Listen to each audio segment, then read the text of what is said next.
everyone. And away we go. Welcome back to episode 4 of the Gilmore Geeks. My name is Aaron. I'm Vicki.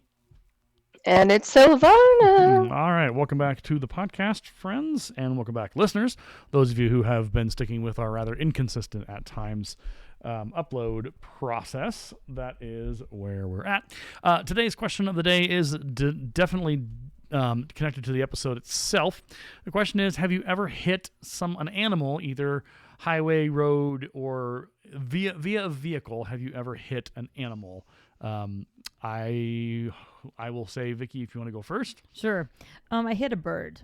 Okay. Which, it's not all that. It could be bigger. Like, I'm glad it wasn't any worse, but it was kind of a surprise because I felt the hit and I didn't see anything. And then I looked behind me and there was just this explosion of feathers. Was it flying? How did you hit it? I think it was a situation like Rory where it hit me. Oh, yeah, it was flying. okay. So I just saw that. I was just like, oh no. So there you go. Okay. Silvana, what did you hit, or what?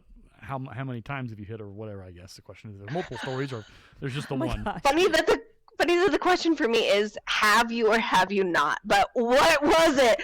Funny enough, I have never hit a animal while driving. Now, a friend of mine did run over like a gopher or something, and so when we were like 15, 16 at work, we cut out a picture from a magazine, The Westward, a picture of a gopher, and put it on the back of her car with a little note that said, "Why did you kill me?" Oh no. So I have not hit one, but I have pranked other people who have. So Okay. go second. Well, there you go. I have, knock on wood, not hit a deer or an animal of any kind. I've come close. I have many years ago. I think I was like a senior in high school, or I was super young at that point. I was driving back from somewhere out of Wyoming, out of Cheyenne, I was Wyoming. going to say. And there were just like all of a sudden a bunch of deer that just kind of just walked into the road. And I swerved and didn't hit them, and swerved and had to pull over and like take a good 5 minutes to go, okay, what just happened? I almost because that was so my parents obviously were born and they grew up in Montana. We would drive up there for holidays. A lot of our family is from Montana. Montana is known for deers being hit. It is a consistent warning: watch out for deer, be aware of the deer, kind of all that stuff. And so, yeah, it's always been an underlying fear. On trips recently, we've had, close run-ins, but nothing like on the road. They're always on the side of the road, and we're like looking for them because they have a habit of just kind of jumping out of nowhere. Yeah, Wyoming at sunset, that's the time to really be on your guard. Yeah. Oh my gosh. Yeah, it's not a fun experience. I also hit a bird, and this remains the most funny visual of my life. Is I was driving up to Montana, or just into the town that my parents grew up in, and a bird.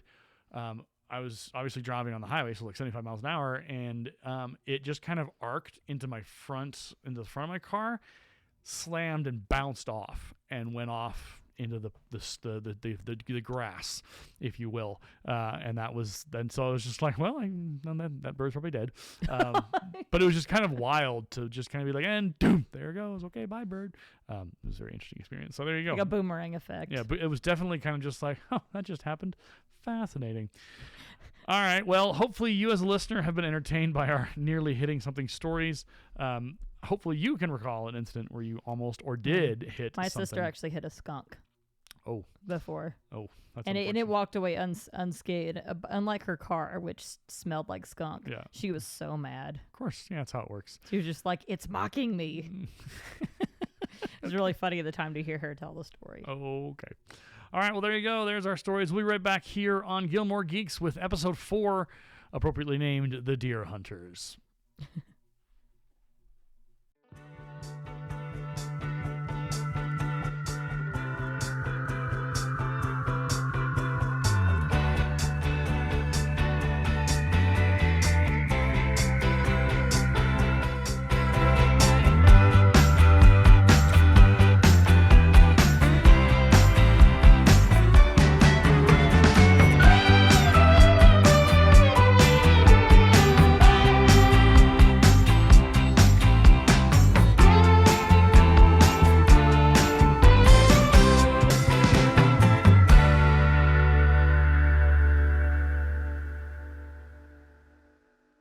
Gilmore Girls, episode 4, Deer Hunter. This one is interesting for a varying amount of reasons. Obviously, we're not even going to try it. We'll never do spoiler alerts for this show because it's an old show and it's been around forever. And if you haven't watched it, well, that's on you. So we can't talk about this episode until we talk about Max Medina. And he's our guy. He's here to be Lorelai's eventual romantic interest, I think, through seasons 1 and possibly 2, if I remember, but it's been a bit, so we'll get there when we get there. He is not my favorite. Tell us why. Here's the thing, and they talk about this on one English teacher to another. I'm very curious. Well, so here's the thing. It's a little uncomfortable because it plays at a very, very, like, at a stereotype of, like, oh, like, you know, the mom's dating the daughter's teacher, and that's kind of like whatever. It's kind of like, ooh, it's kind of funny and weird, and it would be weird in this town. Yeah, it would be. It doesn't feel great knowing what's coming, and kind of like, obviously Lorelai is flirting with him a little bit, and she's kind of like, he has this mystique that kind of, you know, beguiles her and all this stuff. He's not my favorite, and they talk about it on the Gilmore Guys podcast, who we reference a lot, where they're not fans of him. He doesn't. It's not there. Like, there's just nothing. As his personality unfolds and the connection becomes more clear, and they date, and they eventually they get close to engagement or something. It's a whole thing that I've obviously forgotten and blacked out because he's not my favorite. But I don't like it. I don't like it at all, and that's just how I am. Silvana or Vicki, any thoughts on Max before we start going step by step here? It's been so long since I've watched this all the way through, so like watching it through, I'm like, he didn't seem so bad to me. I am not opposed to Max. He saved the day for Rory. Those are I want to know how he did that, but those are my thoughts so far. I'm conflicted. I think him hitting on his student's mom is like really unprofessional and crossing a boundary for sure. But I don't know, he just doesn't really have a personality to me outside of like the stereotypical English teacher, Shakespeare and knowledge and fancy books, you know, like he just doesn't, like, Luke is such a defined character. Yeah. Again, no spoilers or all the spoilers because it's old, but yeah, and even their relationship has issues, but at least Luke is like a defined, fleshed out person. I always felt like Max was just kind of a filler romance until they figured out what they wanted to do with Lorelai. Sure. This is probably just the fact that I am married to an English teacher and I have a type. I like guys who read. Fair. I mean, it's a good type to have. I just don't think he has like any like personality outside of his career, you know? Like what is he like outside of that? Yeah. Yeah, it's a little wild because we get hints of the Dean, who will be entering the scene soon. As Dean is also like, oh, he just likes chicks who read, is what Lane tells her. And the problem with that is that Dean starts out as being like, oh yeah, I like to read like you read, and I've got the intellectual high power to talk to you and have these conversations about these really esoteric authors and this deep literature, and then it falls apart, and Dean just becomes another dumb idiot who doesn't really have any substance. Is he just reading because he wants to get the girl? No. So when this again, and again, not to keep mentioning the Gilmore Guys, but I've gotten up through season 3 and listening to them, and I'm trying to get back on that horse again. But they talk about how a lot of the guys, Luke is kind of an outlier, but most of her boyfriends specifically, throughout the show, are not great, and they're dumb, and they're not smart. Yep. And they lack substance. And yep. It's part of the, because I don't want to be a critic of like, oh, well, we don't want to have, like, we don't, we want to have a show that's very female centered, and like we want to make sure that our female characters are upheld and have agency. And I think Gilmore Girls does that in spades. The cup overflows with what they do with their female characters.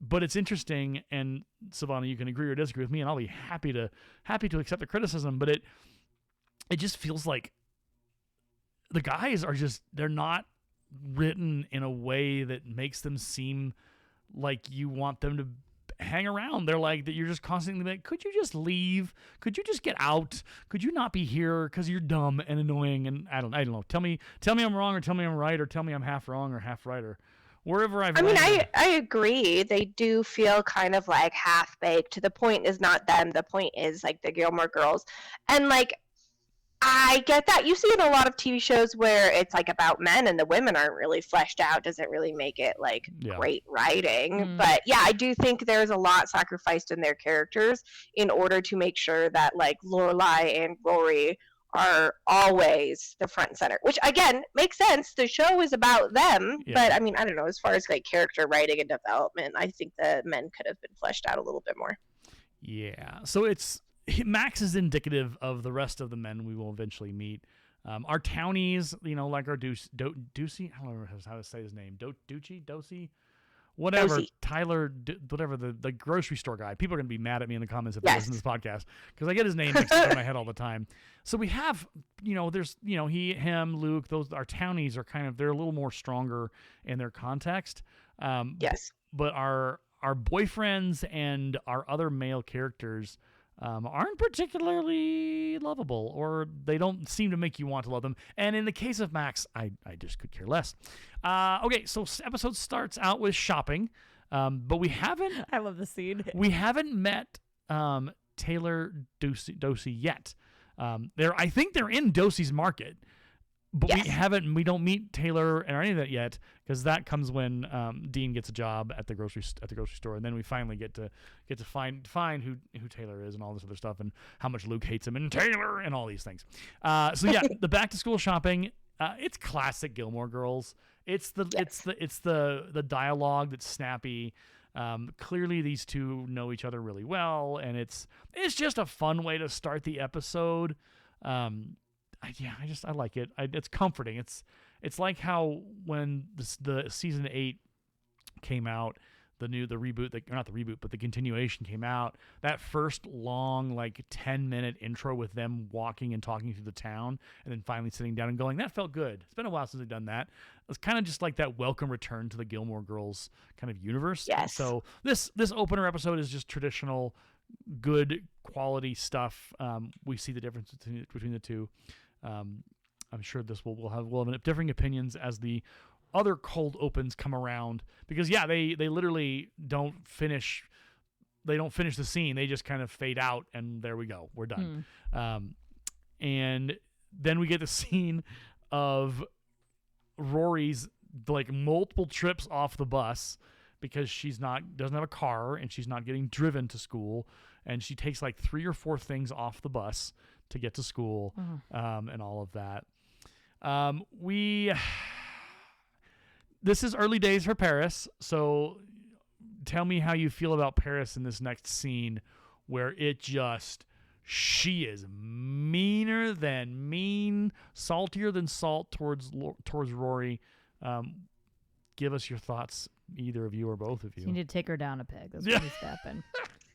And she yelled at her, and I could feel smoke coming out of my ears. Yeah.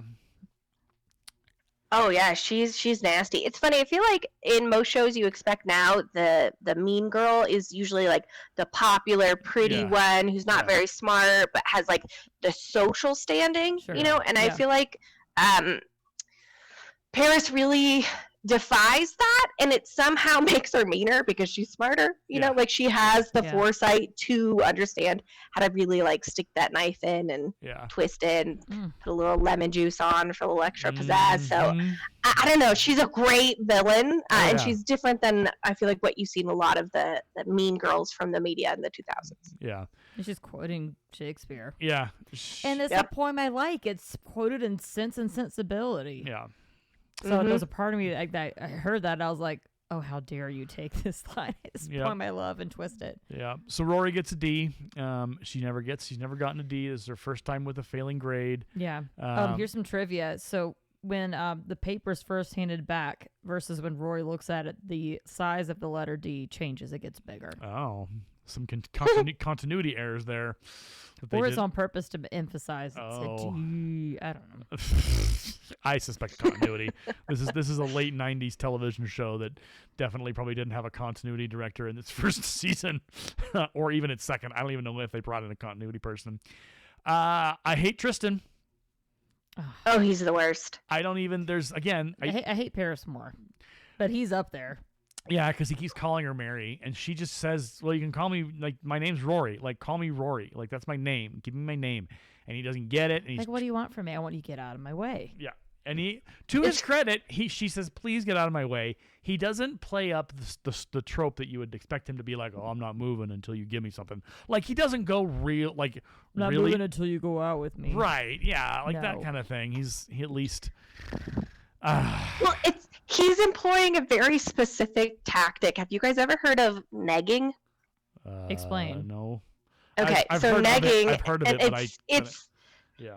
it's like a new term, or I mean, new to me, and I'm old now, so I don't know. But it's essentially where guys flirt with girls by being, like, by insulting them, and so he's like negging her, like egging her on into getting all like feisty. Hmm. It's like a whole tactic used by some of the misogynistic like incel community. It's called nagging. You can look into it further, but it's the tactic he's employing, being that like snotty, sort of a compliment, but like also a backhand at the same time. Like, Right. I think you like me. He's asking her out, and she's saying no, but like asking her as a compliment, but then says, "Oh, you got to go back to the covenant or the convent by 5." Right. So it's this like weird dating strategies that some people use, where you like insult and compliment to try to get them to like you. Ugh. It's super bizarre, but that's what he's doing. Well, and it's so like it almost is kind of what as you were talking about it, like it feels like it's both the negging but also nagging. Like I'm gonna keep on coming after you until I either break your defenses and you kind of go, okay, fine, I'll go on a date with you. That is negging. Yeah. That's negging, like to the T. Yeah, Yeah. that's wild. It's super weird. Yeah, never because worked with I've me. seen that trend now, but it is really interesting to see somebody like actually play it out before Right. there was like a modern term for that. Yeah. It's interesting, and I think because he plays like it when she asks him to get out of the way. Okay, he gives her the room and he says, "Okay, you said please." Mm-hmm. But it's partially like, oh well, he's a good guy if he's like if he's giving me my agency where I'm asking him to move. But the reality of it is no, Tristan's playing a longer game. 100%. He's insulting her. Why? It's like, well, since you use good manners, I will move. Right? It's I've had that turned on me. I had a student do that to me before. yeah. Oh, lovely. That was infuriating. It's part of why I don't think anyone likes Tristan. I think everyone's ready for him to go. He goes to One Tree Hill soon after this, and everyone's just like, "Thank goodness he's gone. Keep him out of here." It doesn't get any better because his copy / doppelganger Logan I hate him so he much. comes in later seasons, and he's no more like again. And I know people are gonna get tired of hearing this, but every single boyfriend, including like Jess, which some people like, I still think he's an absolutely no. None of them are any good for Rory. None of them are any good for anybody. I mean, you couldn't Agreed. even like with Paris's girls, her girl trio, like they would not be good for Madeline. They would not be good for any of those girls. Like, No. there's no. I guess maybe they're just meant to be. They're meant. Here's a theory. The boys are meant to be the antagonists of the show. Beyond Richard and Emily, they're the true antagonists, and we're just constantly rooting against them, no matter who they are, because we're just like, oh, it's another boy for Rory. Oh, what? How can I not like him now? Oh, pretty easy. Problem solved. I think that's a good observation. Yeah. Anyway, so there you go. Paris says, I hate Tristan. Okay. Oh, I laughed. I have rewound and cackled, watched this several times. Are we talking about Michelle and Drella? Yes. The literal, speaking of crashing into each other. I needed that. Oh, I don't know. I guess, Silvana, we can swing into writer's lane. We do this often with this, and we've talked about this before, and it's the structure now, 4 episodes in, it seems to be a welcome structure that they're using. So we come from Paris is being a mean girl. Tristan's trying to, like, basically run Rory out of excuses. So we've come from this heavy, annoying, frustrated place. Why is it so important that we get Michelle and Drella after that? What does that do for us as I guess as readers and watchers and viewers? It's the levity, because it's like silly with zero consequence. Like, Rory's issues she's having right now have consequence. She's like not doing well in school. Kids are bullying her. Like, those are larger issues. Michelle and Drella, like, just running into each other and having this like little bickering moment where she bent over my shoe and then he tries to fire her. Like, it's just that like levity to kind of balance out some of those and even harsh may be too much of like a intense word for what Rory's dealing with, but it's meant to like balance is what I think. Well, and I think what I love is I just love them together, and I've talked about it before where I've talked about how they would be fantastic like in their own little show somehow. Yes, their detective show. Yes, Michelle and Drella as nighttime detective private eyes investigating, and their banter would be incredible. But yeah, I love Michelle and his attitude. I love Drella because she's just like, what do you want from me? Throws it right back. Yeah, it's like a tennis match. Yeah. Well, except more you exciting. have to imagine there aren't a lot of harp players in Stars Hollow that are probably as affordable or easy to get as Drella is. And so in part, she, like later on in the episode, she plays some music that immediately Lorelai's like, none of this, none of that, none of this, none of that. She's like, what do you want to play? She's like, Mozart. And so she just like, she knows her limits, but she also likes to play with them, but doesn't do it so to a point where it's like Lorelai actually goes, okay, Drella, you're fired. Take a walk. Yes. But it's like you said, it's low consequences. It's meant to be funny. And I love every time they're on screen. And then we get to Suki and the situation with the review. Rory enters in and says, "Where's the chocolate?" Just beelines. I was really frustrated with Lorelai in this scene because I'm like, wake up. Yeah. Both the people around you are not doing okay. And she's just blah, blah, blah, blah, blah, ha, ha. Oh, yeah. Comedy mode. Totally oblivious. Yeah. There is that part, and it's, again, when you watch the movie in certain phases, or watch this show in certain phases of your life, I think you look past some of Lorelai's more glaring issues. Like 10 years ago, I probably would have just chuckled at Lorelai's like, it's the I don't know what the word is. It's not ADD or ADHD, but it is her ability to stay focused and like be emotionally intelligent about anything that's going on around her. If we were to psychologically just diagnose her, we would probably have a heck of a time digging through the DSM. I think we're on the 5 or 6 now. DSM 5 or 6, figuring out what is her issue with her brain and her neurological like composition, and how does that all even work? Because it's a wild thing to watch Lorelai in action and go, this is a grown adult in a community. This is how she goes. Okay, all right, we're on for the ride. So I share Vicki's kind of annoyance. Do you think I guess this is a question for Silvana as well, as a writer and someone who has watched a lot of television between them, all three of us. Do you think they were do you think they were intentional in how they wrote her this way, or is it the way that we're looking at it in 2025 going, good gosh, what's wrong with her? Where do we land on that, I guess, as through that? That's a great question. Honestly, because I don't want to think that they did this intentionally, but I also want to know that they probably wrote her to be obviously the child and Rory's the mom. Yeah. But it also, there's moments where you're just like, okay, something. I don't know. I think it's both. Like, I think there is a certain amount of like intentional like spaciness that they give her. Yeah. But again, part of it is now viewing it through our current lens, because when I first was watching this, I think I was like 15. Yeah. I remember watching this episode for the first time because Rory's fit made me laugh so hard. But I remember watching it and not thinking once about Lorelai being completely oblivious to like the turmoil of her daughter and her friend. But as an adult now, I'm like, yeah, she's really not paying attention. It's very la-di-da-di-da-di-da. So I think it's just a mix of both. I don't think you could say it's one either way. Yeah. I think, again, looking through the lens of 2025, there would be like labels of neurodivergent or all those kinds of things that would probably get put into there. But I don't think that's how they wrote her. I don't think they wrote her to be on the spectrum or whatever, or ADHD. I think and that's something we've talked about in the past on multiple podcasts, myself and others, about how important it is to not try and put too much of 2025 into the content that was produced pre-2025 by at least 10 or 15 years, because well, there's a lot that we didn't know, and there's also a lot that we don't still anyway, there you go. We get so the review is good, but then Suki says he said it was okay. He said it was fine.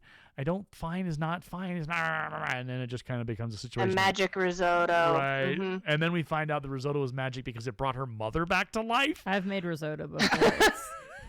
It is magical, but it is complicated. Yeah. Silvana, have you ever made risotto? The amount of no. The amount of stirring. But I've had like the Italian risotto, which is delicious, and then I had like the bastardized like American version my mother would make as a child, because that was the one that my dad loved that he ate growing up, and it was disgusting. So like, I am not a risotto girl. It is not a fave of mine. Okay, good to know. And I can't remember. I think we've had it. Yeah, that's why I think it's Home Chef. Oh, okay. That did it, and this was like not a simple recipe. It was like stir that thing constantly and only add this in little bits and don't leave it alone. I was like, wow. Yeah. So I did. Whisper sweet nothings. Make sure it gets good grades in school. It's a labor intensive Make sure it gets a good breakfast and gets good sleep. OMG. Speaking of good sleep, it's study night. It's study night 1. There's 2 nights of studying that happens here. Lorelai is bored. And the line of the episode, one of the lines of the episode, is where Rory looks at her mom and says, "Are you 4?" And the answer to tells her, "Lorelai, go to your room." Right. What about ice cream, Mom? Yeah, and she just walks off and shuts her door on her. Very much of the parent and child reversal happens here, of course. For sure. And it's again, looking through the lens of 2025, there would be like, and this is going to sound super hyperbolistic, so brace for it. There would be some question of like, hey, do we need to bring in somebody to evaluate mom's ability to parent? Like, what's like, this is alarming that her daughter is taking on so much of the parenting role. Do we need to call somebody? And that's hyperbole clearly, but it's also just like going, how has this woman raised this child? Yeah. How has she managed to get to 16?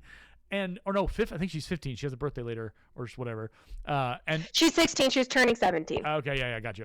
So how has Lorelai managed in the 16 years of this young girl's life pulled this off without massively having serious driving into the ditch situations where she had to get someone to help her out, but of course no one was there to help her out because she hates her mom and her dad, and so it's wild to me. Very, very wild.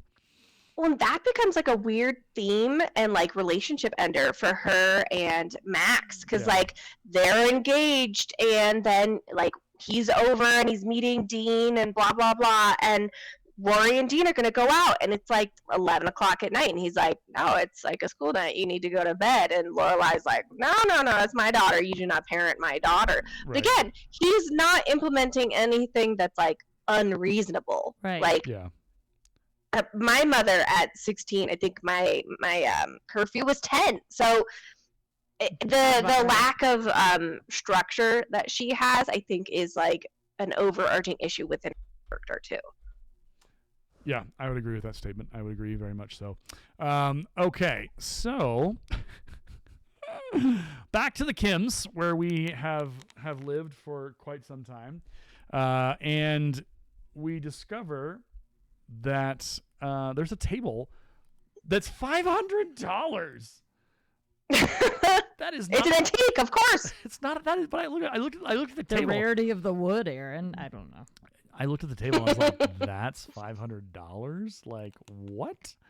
What is Hey, Miss happening? Kim runs a steep bargain, man. She does, and she's probably one of the very few antique dealers in town, and everyone probably travels from Hartford for Mrs. Kim's Antiques.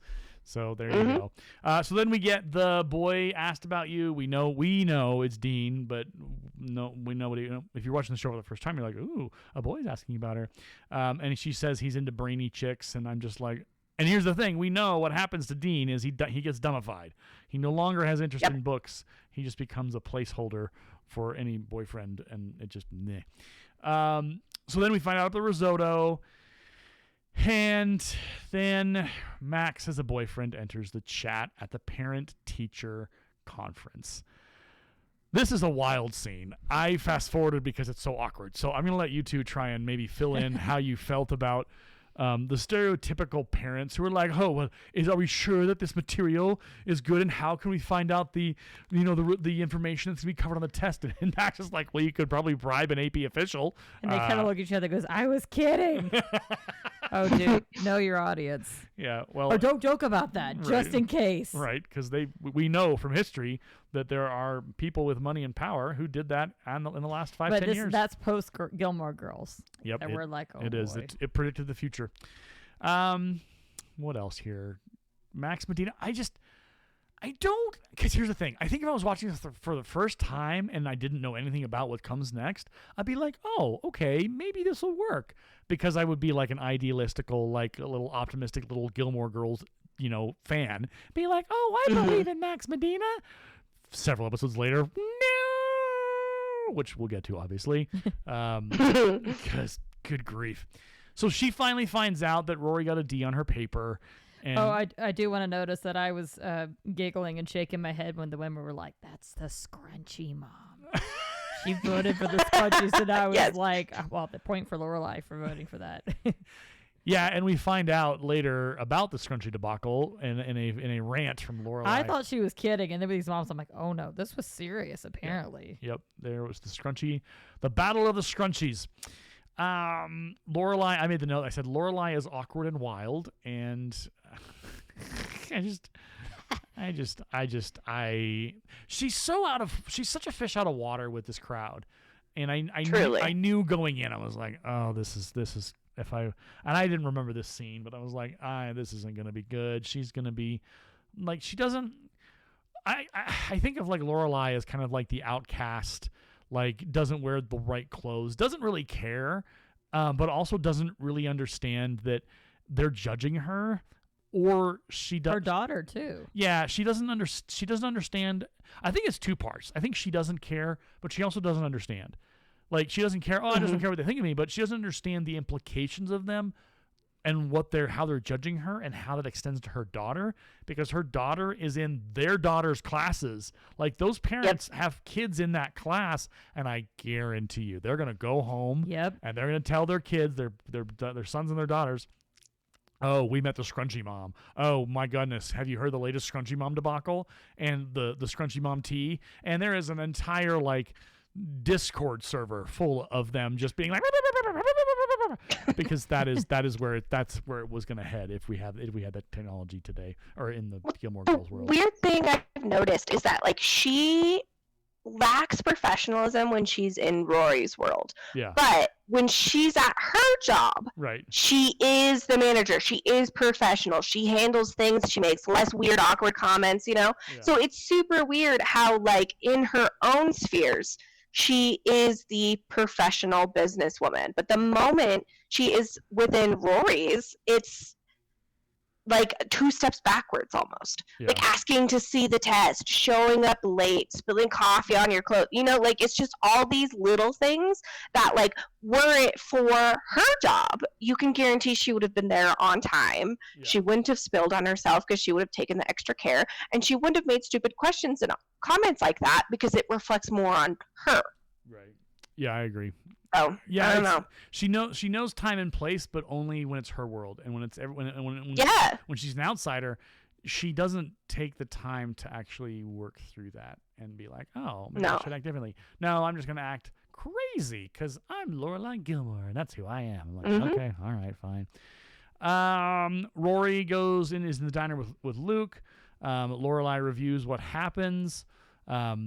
and I love Luke. He's just kind of like, she asks, I serve. Like this, there's. But he's intuitive. He's like, Yeah. you need pie. I can tell. Yeah. She's like, what? And she's like, hey, I'll have your pie. And then Mom obviously picks up on it and says, oh, why? She didn't need dinner. He's like, I just serve, man. I don't know what you're talking about. But again, Luke he's a deeply caring human being. Mm-hmm. I really connected with Rory's statement of, I hate when I'm an idiot and I don't know it. Oh. Or maybe I think it's either her or Yes. Lorelai that says it. But it's like, we all understand that, like it's all happened to us at least once or several times in our lives, depending on how much we've learned in our life, is that like we all do something really foolish, or we just kind of ignore something, or we've not looked at something or whatever. And then you go, man, I'm an idiot, and that was the worst thing I could have done. I need to fix this somehow. How am I going to fix this? Oh my. So I like how this show, in these little small moments where it kind of just pulls you aside and says, hey, have you ever felt like this? Guess what? Everyone has. And Lorelai is she's the person that you need to connect with in this moment. I love the revelation that it took her daughter 4 months to learn how to ride a bike. Yes. Oh. Which, okay, so here's the thing. I think, and I'm trying not to swerve back into the neurodivergent conversation, because again, we're putting something on something that didn't really exist in conversationally. But Rory is fascinating, right? So she reads a lot. Girl's a reader. Girl digs into books like it is breakfast, lunch, and dinner, 11Z's second breakfast. She is a reader. She is very intelligent, obviously. Her intellectual prowess is significant, where she was waxing the floor with students at Stars Hollow High with her level of her acumen. She was good at what she did. And yet there's this revelation in this moment, which again, it's a toss away line. And Silvana, I'll kind of lean into you or Vicki have this conversation, but there's something about Rory and her learning that she either struggled early on or has to do some things to cope with that to get as good as she is. Because the minute she hits Chilton, it turns into the 4 months of learning how to ride a bike again, because she couldn't catch up. She couldn't do all the things that she normally would, because she was learning something new, and it's gonna take her, the metaphorical 4 months. What do you think? Does that give you, what kind of a background do you think that puts Rory into as a kid, and her like educational struggles? And like, again, we're very much like just kind of making this up. I would like to come to her defense a little bit. I mean, maybe it's just that Rory's not athletic. Well, no, it's not. So here's the thing: we're not trying to like shame the girl. What I'm looking for is an exploration of what is Rory's backstory when it comes to intellectual learning and how she's learned. Do you think she struggled? How did she struggle? And how did she get to where she's at, where she's able to take, again, we're putting a lot of like making it stuff up. We're waving plot around here. Sure. like it's Okay. freshly mowed grass in the ground, and we're just throwing it up and seeing where it lands. That was a weird metaphor, but we have it. Just like, what do we think that's a thing with her? Do we think it's just a toss away line, or what do we think? Silvana, I what are your think it's thoughts? an example. I think it's an example of like how she grew up so differently from like the kids in her school.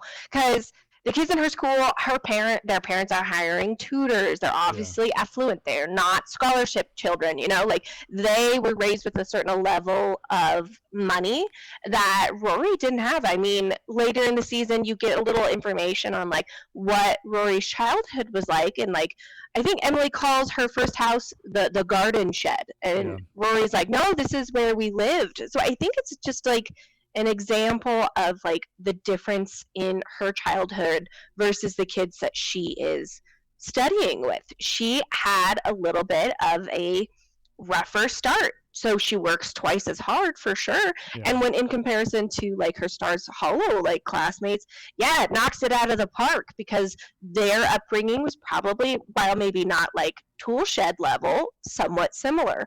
So I think it's just, it adds depth to the difference in Rory's upbringing with a single mother who was 16 versus the kids she's going to class with, who are most likely old money. Right. Well, and I think you raise an interesting point, is Lorelai, by the time, because how old do you usually like start learning how to ride a bike? Are we talking like 5 or 6, or am I? Well, are you talking about with training wheels or without training wheels? Because that changes. God, I have no idea. Well, I have no idea. Let's see. When does when does a kid learn how to ride a bike? Typically ride a bike between 4 and 8, but it varies wildly. So we'll say like upwards of 5 to 6 years old is when she probably was learning how to ride a bike. I think you're right. I'm pretty sure she was living in the tool shed still at that time. Yeah, so that also gives us a little bit of like, again, we're waving plot around here, like we're just making it up as we go. But yeah, I forget we forget that Lorelai was 16 years old when she had Rory, and so in 4 years she's 20, maybe 21 as a parent. She's obviously living in the shed and teaching her daughter how to ride a bike. What Lorelai has no idea how to teach her daughter how to ride a bike. Like what capacity has she had with which to teach and help her daughter?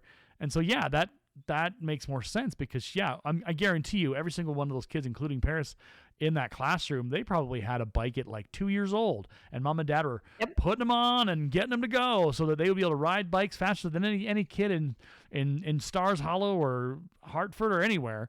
So yeah, it's an interesting point. It's when we realize and remember, this is how young she was. 4 months doesn't sound as terrible as I think I was imagining it. It's not that it's terrible. It's just it's very specific of how long it took this kid to learn how to ride a bike. And we'll see. Well, Lorelai doesn't even remember. She thinks it's 3 months, and Rory corrects her. No, it's 4. Rory remembered. Yeah. Lorelai didn't, and probably because Lorelai, that was, 4 years old, 5 years old. That's primo toddlerhood. Like that's exciting times for everybody in the house to be dealing with. And then we get to, obviously, you're stubborn, and she's like, no, I'm not. Yes, you are. No, I'm not. Oh, okay, proof of there. And she then asks, do you really think I can do this? And then she were flash forward to her studying on the campus. Paris quotes this long line to her and then says, "You're going down." And just, again, we don't like Paris early on here. We really, really dislike her. We'll get better at it. She'll be better. Suki is losing it because she is mad because her life-saving risotto didn't make the impact that it did. And then we're back to study session. And a couple revelations here. What do we think about Lane's hiding space in her closet? What? So, oh yeah, I know what you're where talking was about. that? So this is the study session. She wakes up late that morning. Rory wakes up late. She goes, I don't know where my notes are, and she calls Lane. Oh. And Lane's hiding. We don't know where she's at until she says, "Oh, let me look," and she steps out of her chaotic lit closet into a pristine bedroom, and she says, "Nope, I don't see it. I don't know where it's at." This is a really little wacky moment, which gives us understanding of Lane's dynamic with her mother and her world. Did you guys ever have like secret spaces in your closet that you would go and hide or anything like that? I played around with the idea of it. I just thought it sounded like cozy, private. Yeah. But to me, when I look at Lane's, this is the way it looks is completely different from her bedroom. This is about her like hiding a part of herself. Who she really is, yeah. I think it's interesting. There's the identity with Lane continues to be played with throughout the seasons to come. In some ways, people are were disappointed with some ways where Lane went. Others were excited about it. So she's got an arc. Her character is not just going to be this eternally daughter of her mother and her mother's spotlight or her mother's shadow. We do see it. But I do like the kind of parallels of identity because Lane is hiding who she is. Rory is being who she is, and it's not working for her. And I think that having those two in parallel as this show continues, we get a pretty good solid idea of, oh man, like two very different lives they're living with two very different mothers. So then she hits a deer. The deer, No, the deer hits her. right, the deer hits her, runs into the side of her door, and then just prances off. If that happened, I'd be like, okay, cool. The car's drivable. Let's go. But Rory loses it. What do you guys think about this whole like losing her mind over a deer and like freaking out? I think she was just like stressed in general. So the deer hit her, and it was just like the water in the pot is boiling to a rise. I think it was just like another tick on the list of stuff that happens that she's not operating like, on a lot to lose of it sleep. over. Yeah. Because then she gets to class and absolutely loses her mind. So I think it's just like part of that like raise in blood pressure. I love it. So she, when she got in the car, she was wearing like sweatpants under her school skirt or something, and then she like got out of the like getting back in the car. She had to take that off because she had to get. I don't know what was going on, but yeah, she lights everyone up. Her words to Paris are intense, and I love that they gave her that opportunity to just light Paris up.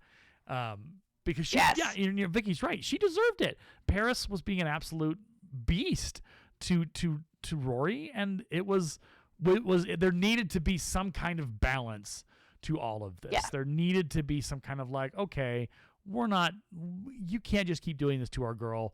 And then she goes after Tristan, and it's beautiful. Suki figures it out. She figures out what went wrong. And so I fast forward to the scene because I was just like, this is awkward. I don't like this. And this is going to be, people are going to be yelling at me through the internet. When she stalks the food critic and then gives him the food, does he like it, or what happens? We don't know. I don't think we ever saw the result. Okay. Just that she found him, gave him the food, insulted his own cooking. And it all came down to a bottle of wine, everybody. Yep, the wine. Honestly, every time I see this kind of wine, I think of that line from Gilmore Girls about battery acid. Yep. So then Lorelai hears about the situation, when she gets to school, because they call and they say, you need to come pick up your daughter. We got an issue. And she storms in and lights up the headmaster, lights up Max, and doesn't ask questions, doesn't go, what happened? Why is my daughter? What's going on? Just absolutely. And this, I guess. There are people who are like this. Well, and Silvana, I think, to swerve into Ryder's corner, talk about how Lorelai's chip on her shoulder continues to afflict her, like with her parents and with Chilton. What does that tell us about her and her experience, both with mom and others in her world that have been this way? Well, I think she just handled the headmaster in the same way that she handled her parents growing up. I think it was a wild trigger for her, and instead of again handling it like an adult, she reverts back to that angry kid that insults, tries to provide evidence like a kid would. Well, I did my homework, I swear, this happened, and he combats that. He is kind of filling in as her parents in this situation. He does not accept the excuses. He doesn't bend or yield to her multiple circumstances. So I think it's as far as the writing goes, is it shows Rory acting as Lorelai might have when she was a kid, and also that Lorelai, in a lot of circumstances, there are things that she never really grew out of. Yeah. Well, and I think it's when you poke Mama Bear and Mama Bear goes off, and then Mama Bear goes, ooh, that was a bad situation they just made. And Lorelai does have some regrets. She's like, oh, I should have probably have asked. And so they leave. And then Rory's like, we got to stop. We got to find the deer. Now, here's my question. Do you think Rory actually wanted to find the deer, or she realized that her and her mom needed to talk and have an off-ramp from all the energy that they had just had? What do you guys think? I think she really wanted to find it. I think it was part this of was the reason she was late. She probably thinks she blames a deer. It's like, am I crazy? I have to find it. Yeah. And they never do find the deer, incidentally. Bambi lives to see another day, or hit another car, depending on there. So I think Lorelai says to Rory, she says, "I want you to be happy," or is it Rory to Mom? I can't remember who says that. I just have a note that says, "I want you to be happy," and I think it's Lorelai to Rory, because Yes. her dreams for her daughter, I think, have obviously gotten in the way in the past, and she's kind of slowly, very slowly, as Lorelai seems to go, understanding that her dreams for her daughter to go to Harvard may not be what her daughter ends up wanting. I didn't know if that was Lorelai's dream for her. Yeah. I learned that was, I was like, oh. Yeah, so I think that layer in this episode is interesting, knowing what we know, because in the future, she ends up going to Yale, doesn't she? Yep, just like grandparents. Yeah, goes to Yale instead of Harvard, which is an interesting path and an interesting arc into itself, which we'll get to when we watch those episodes. And then Max calls, and I hate all of this. How did he swing that? I mean, I'm all for, like, I thought it was like, I'm not going to let her make up that test. That is the stupidest rule I've ever heard of. Right. And, well, I think he probably used whatever influence or whatever favors that the headmaster owed him, and he probably cashed in his favors or said, "Hey, like, you're gonna lose me if you don't do this." I don't know. I don't know. Maybe he's like, "Hey, remember that time where I covered for you and you said that stupid thing and I didn't tell anybody, but I still have that recorded on a recorder, or I have it written down over your signature or something like that." He probably blackmailed him. Let's just be honest. There's plenty of room for that in the show, I suppose. But yeah, Max calls and says, "Oh, I'd love to see your mom again," or "love to see you again, Lorelai," or whatever he says, because at this point I was just like, please end this episode. I'm done with Max. I don't like him. So there you go. That's the episode. It's the whole thing. Okay, question. Do you guys feel like this episode went like really quickly? Yeah. Like, there was just not as much in this episode as in the previous one. Yeah, so here's an observation, and again, listening to the Gilmore guys as I go, there are episodes that feel light, and the implication, I mean, there's big things that happen here, right? Rory gets a D. She goes into a spiral. Okay, Lorelai doesn't realize it. She goes, "Oh my gosh, I've been so ignorant of my daughter. I need to pick up the pieces." This is a feeling. The stakes weren't as high as they could have been, because Max Medina gets Headmaster to be okay with the test being taken. Mind you, the test was only 20% of the grade. So it wouldn't have killed her in the grading. No. It would have probably lowered her grade, and she'd had to do some work. But it's I don't know. It just, well, no, she doesn't get to redo the test. She gets extra credit options. My apologies. I'm remembering my details wrong. People in the comments on YouTube are probably typing away, How did you not know? Guys, it's the week before winter break. Yeah, please understand, our brains are starting to be, they're shot. We're at low levels. I wish that it would have been hey, I wanted to let you know, I tried to go to bat for you with the headmaster, but he said no. You'll have to do better on the assignments in the future. In my brain, in my writer brain, and Silvana, you can kind of unpack that if you'd like, the stakes didn't feel, and again, it's Gilmore Girls. The stakes are never that high. Yes. But if this episode was to end on that note of, okay, it's going to be okay. She still can do it good, but she's not getting any special favors. She's got to still do the work. She's going to have to really work harder and catch up more. Like that, I don't know. Silvana, do you think I'm wrong? Do you think I'm crazy trying to put higher stakes on a show that is Gilmore? No, I think you're right. She got special treatment there. He did go to bat for her. Originally, it was promised that she would get no extra special treatment, even though, like, her grandparents are friends with the headmaster. And, like, it does lessen the stakes in the fact that he was so willing to really try to fix it for her. And again, like, teachers go out for their students for sure, but it just seemed extra when he was doing it. Yeah. And again, that message wasn't just for Rory, it was also for Lorelai. So was it just altruistic to help Rory, or was it to try to get closer to her mom? Yeah, and that's why it feels like I don't like Max Medina. I don't like the implications here, because he does exploit that dynamic.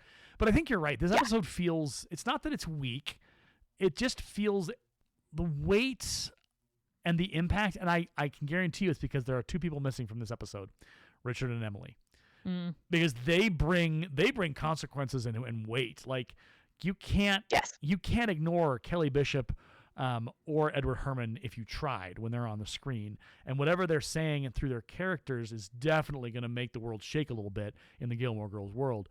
And so I think, and maybe that's by design. We don't want to have Richard and Emily on every episode. We want to have a little lightweight.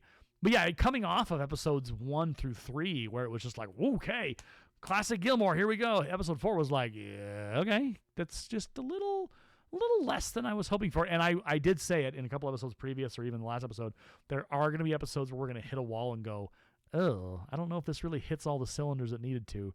Maybe we need to find it. There should have been a different engine in the episode, in the plot of this episode. And I think with this, because here's the thing, because Max could have been, I went to bat for you, I tried, but Headmaster Charleston said no. Hey, Lorelai, still want to go on a date? Would have worked, would have been fine. But I think the implication, what you had suggested, Silvana, is that Max is working the angle to try and get a date with Mom and being like, I'll give you some extra credits at work and it'll be hard, but you can still do it. Hey, Lorelai, I'm your boy. Let's go. Woo! Like, I'm just like, okay, you know what? No. And that's why I'm uncomfortable with the whole thing from the start to where it finishes, because as a teacher, it just kind of makes me go, that's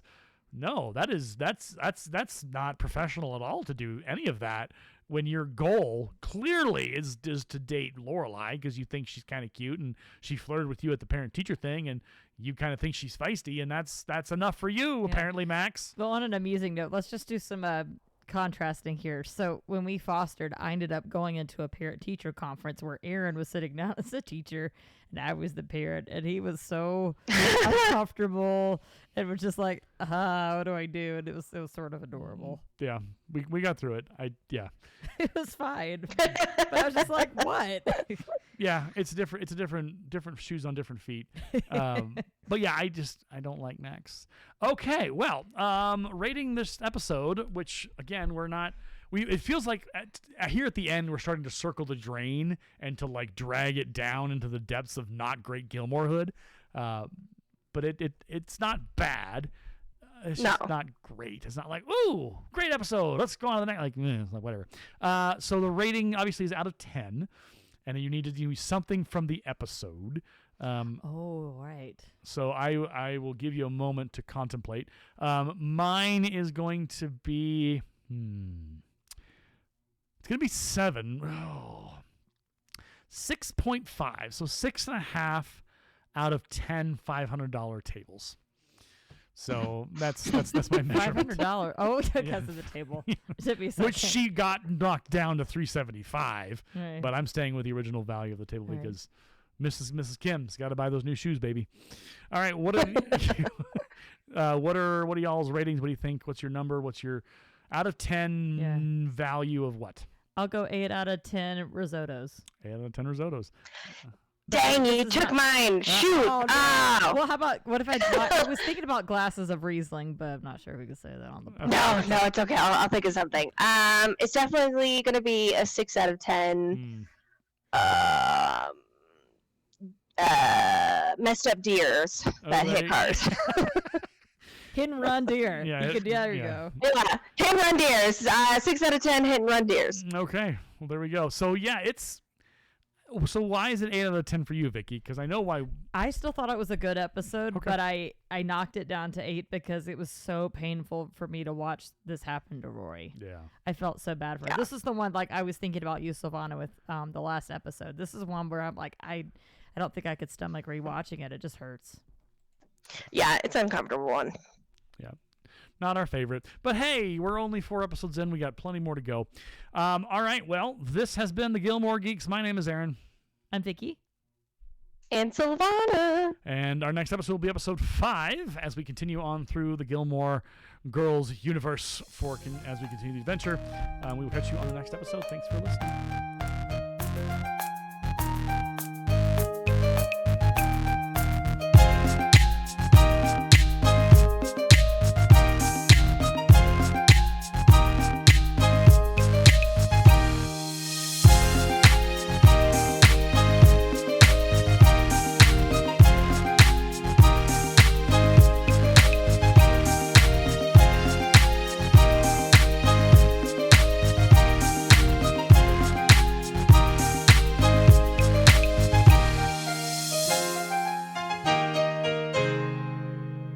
raspberry flapovers will be out in a moment.